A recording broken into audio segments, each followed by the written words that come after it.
Welcome to this section in Learning ElasticSearch 6 entitled, Get Busy with Queries. In this section, we start by looking at examples of term, range, and boosting queries.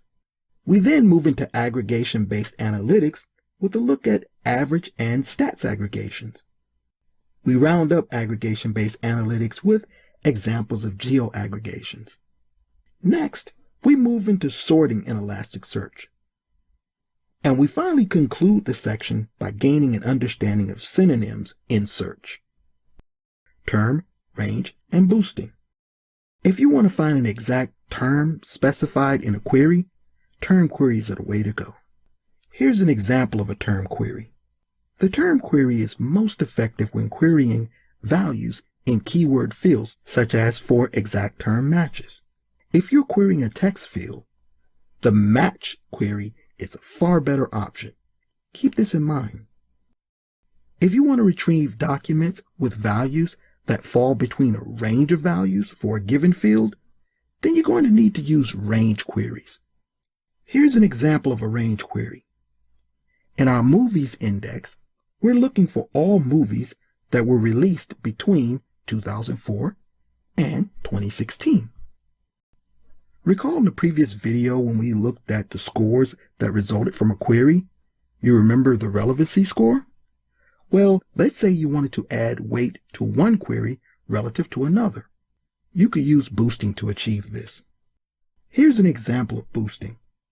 In this example, we're querying two fields, the notes and the title fields, for the query Austin Powers. But if you look at the title field, we use the hat symbol along with the number 2. This means that we want to boost the results from the title field by a factor of 2, which means the score will be doubled relative to the scores from everything in the notes field. This is a way of saying that you value the results from the title field more highly than you do those from the notes field. Now let's look at some examples of term, range, and boosting queries. To illustrate the term query, first we're going to create a test index. We're going to call it test_movies. And in that index, we're going to have two fields. One is called fooled field. It has the type of text. And the other is exact. It has the type of keyword. Now remember, keyword types are not analyzed. Text types are analyzed, which means they'll be broken down, etc. So if you do a query across a field that's of the type text, you won't get an exact match relative to the query values. Whereas with keywords, you can receive an exact match, meaning the words unaltered, etc. And we'll see that. Okay, let's add this index. Okay, now to illustrate our example, we add a document. All right, so we add a document, the same value in our full and our exact text fields. One has a type of text, the other has a type of keyword. Now here, what we're going to do to illustrate the power of term queries is, first we're going to run a term query across the exact field. Now remember, the exact field is the type of keyword. Let's see what happens. As you can see, it returns 1.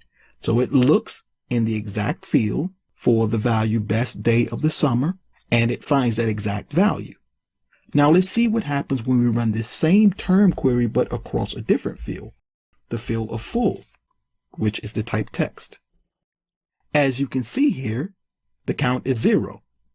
It's because the term query looks for an exact match, but the full field doesn't yield an exact match, because when you put text into a field that's of the type text, what happens is it's analyzed and broken down into inverted indices. Now let's look at a range query. For the range query, we go back to our movies index. And what we're going to do is we're going to search all the movies between the year 2015 and 2016. As you can see, it yielded a total of 116 movies that fall between that range. Now let's look at boosting. Sticking with our movies index, when you look at boosting, it's better to first look at the results without a boost and then look at the results after a boost, and this gives you an idea of the effect. So let's run this query. We're going to look for the title, Night of the Living Dead, and we're just going to do a match search. Okay, it yielded 130 hits, max score of 11.2, etc. And that max score belongs to the exact match, as match queries go. These are full text queries. The next closest one is Night at the Museum. It has a score of 4.32, etc. Let's see what happens when we boost the text field. Here we're going to boost the text field. We're going to use the number of 2. That means a factor of 2. That means any results that come from the title field will double. Let's see what happens. Total hits, you see the max score now is 22.4, etc., whereas before it was 11.2. Now, let's say, for example, if you ran this query across the title field and the notes field, all the notes field scores would remain the same, but the title field scores would be doubled. This adds more power and more weight to everything that comes from the title field relative to all other fields queried. That's very important. And that concludes this video.